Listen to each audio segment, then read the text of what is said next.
A woman was trapped in an elevator when she suddenly noticed someone in the building across from her. Another woman working late by the window. Amy shouted for help, waving frantically, but the distance was too great. The woman couldn't hear her. Just a few hours earlier, Amy and her husband Paul were returning home from their honeymoon. They stepped into the elevator, ready to start their new life together. But just as the doors were closing, a man slipped in at the last second. They didn't know it yet, but his arrival would turn their quiet ride into a nightmare. The elevator began its descent until it jolted to a stop between the 60th and 59th floors. The panel lights flickered and every button went dead. Paul tried the emergency button over and over, but no one responded. Amy pulled out her phone to call for assistance, only to find there was no signal at this height. They noticed the small surveillance camera in the corner and hoped someone somewhere was watching, but hours passed and no rescue arrived. Growing restless, Amy decided they couldn't just wait any longer, pried her fingers into the elevator doors, and tried to force them open. The men rushed over to help, and after a few tense moments the doors finally gave way,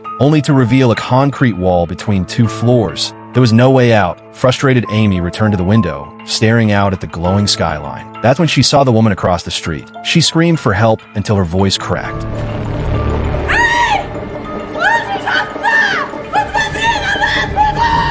But the woman just tilted her head confused, unable to hear. Suddenly the elevator doors slammed shut on their own. Paul slammed his fists against the panel. "This can't be random," he shouted. "It's like someone's playing games with us." As the night dragged on, the three of them tried to stay calm, conversing to occupy the time. Amy asked about the stranger's family, but his answer froze the air. His name was Bob. His son had died in a car crash years ago, and his wife had taken her own life soon. After, the trauma had emotionally destroyed him. When Bob began shaking and muttering to himself, Amy's pulse quickened. She backed away, pressing buttons in a panic. "I'm sorry about your tragedy," she said carefully, "but you need professional help. We have to escape from here." Her words ignited his rage. Bob's expression hardened. Then, with a sinister smile, he reached into his pocket and pulled out a small electronic device connected to his phone. "You don't grasp the situation," he said quietly. "This elevator did malfunction. I deliberately halted it." The screen on his phone illuminated, displaying lines of code, software controlling the elevator system. And at that moment, Amy and Paul realized the horrifying truth: they weren't trapped by accident.